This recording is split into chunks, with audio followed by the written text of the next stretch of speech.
I better head back.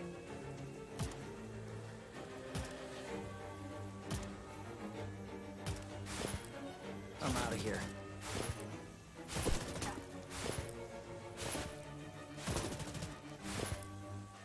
Unit.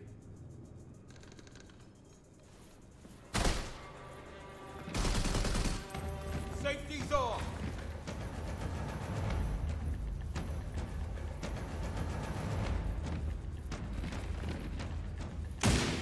It's taken!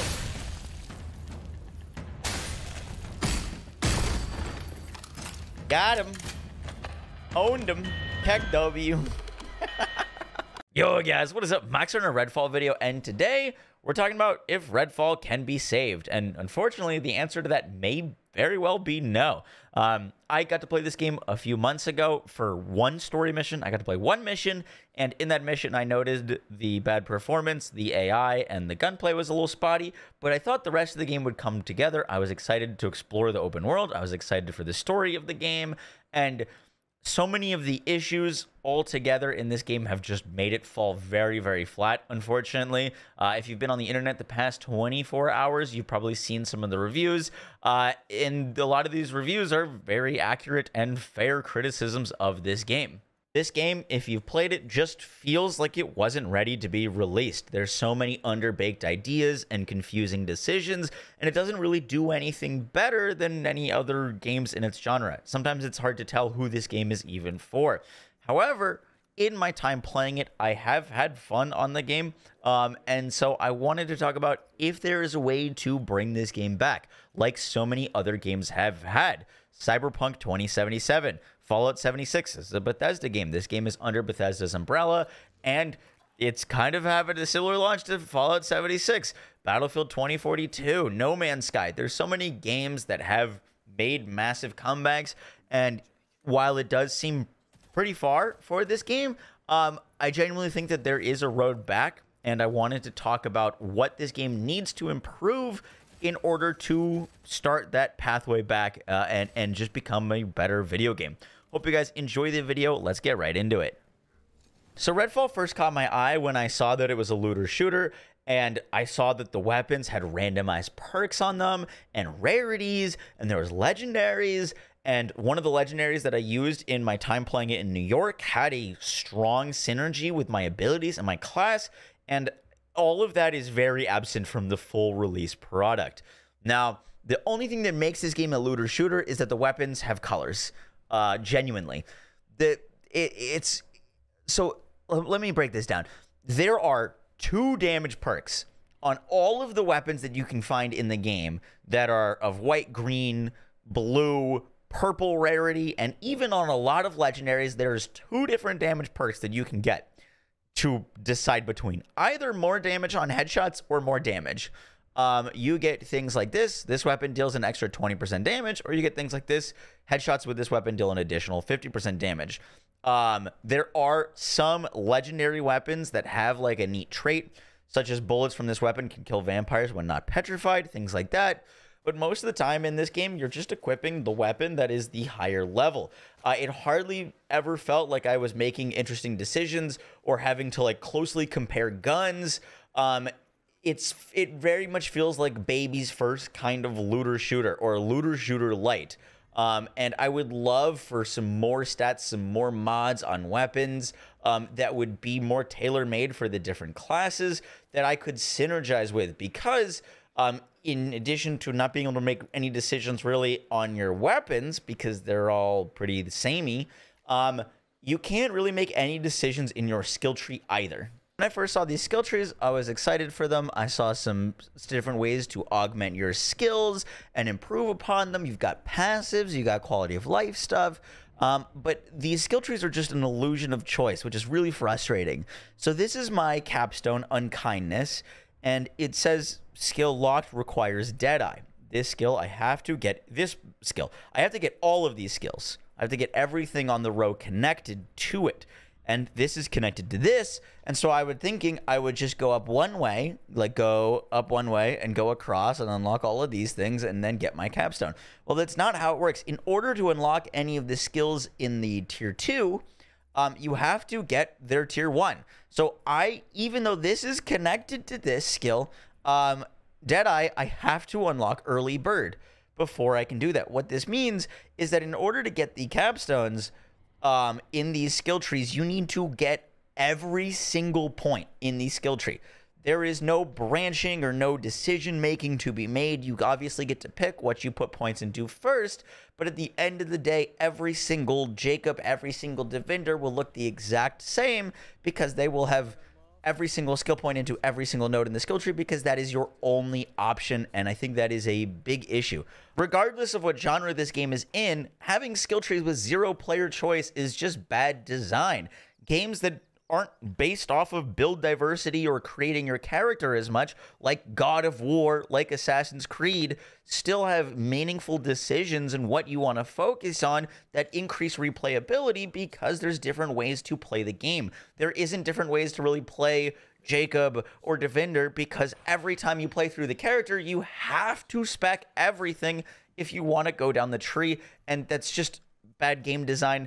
And I would love to see them add more player choice, which would increase replayability, because at the end of the day, you do have to replay this game because there is no end game, which we'll talk about later. So with more weapon diversity and ways to build out your character, you're going to want some interesting enemies to fight against, and that's unfortunately where Redfall probably lets me down the most and is the first area that I would improve. Out of all of these suggestions, I think the enemy AI really, really needs some love. And one of the reasons I say that is because I find Redfall and its world and an environment pretty freaking interesting to explore. I find the game immersive. I like the spooky elements. I like fighting enemies in the dark and not knowing where they're coming from. It's all pretty great. And if there was enemy AI that was competent enough to flank you, to hide behind cover, to jump scare you, I think the game and the world would be so much more immersive, but as it is, your immersion's constantly being broken by the broken AI. With better enemy AI, I'd love to see better enemy density and variety. Redfall is a game of combat. There isn't really any peace options or things to do besides fight stuff. And fighting stuff gets boring quickly because you're fighting the same things over and over again. The human enemies that you fight don't have any like elite humans or humans that like have a giant chain gun or something a little bit more menacing, any like elite or armored versions that would throw a little bit of spice into it. The Rook, for example, who's supposed to be this big bad, if you put a single piece of cover between you and him, he becomes completely useless. If you gave him more ranged attacks, if there was more special vampires, they could do so much with the enemy variety to scare you and challenge you, that I think would be a big improvement if they improve not only the AI, but the variety and also the density so the world feels less barren. And my last major point to improve this game has to do with endgame. Now, I will be talking about the end of the game, so if you do not want any spoilers, I will have a little marker on the screen right now where you can skip to a section where I will not mention anything about endgame. But for those that you want to stick around, I really want to talk to you about this game's endgame. So obviously the meme here is, why care about endgame when the core game isn't good enough, that a lot of players probably won't even make it to the end of the game. And I get that. There's a lot of fundamental things that this game needs to improve on that I can't speak very knowledgeably on, such as like quest design and story. But what I can talk about is endgame. And there are people that are enjoying this game, myself included, and I'd love a reason to keep playing this game. But I was absolutely crushed when I finally beat this game. When you beat this game, which when you kill the final boss is probably one of the most disappointing boss fights in the whole game, in terms of design, and like it was just so anticlimactic. But once you beat that boss, your world is deleted in an instant. It is gone. You cannot go to areas that you didn't get to. You cannot go do side quests you missed. Your world is gone in an instant, and your only option is to start a new playthrough.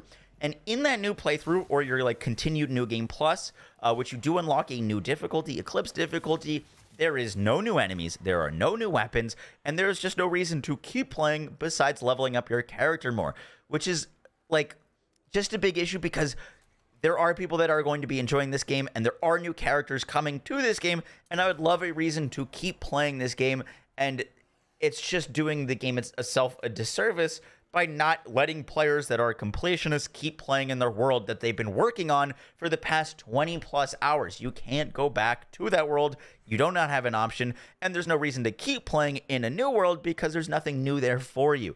And I just think that is a big bummer, and I'd love to see them add incentives to doing a new game plus, and I'd love to see them allow players the options to continue playing in their world, even if it doesn't make much sense story-wise.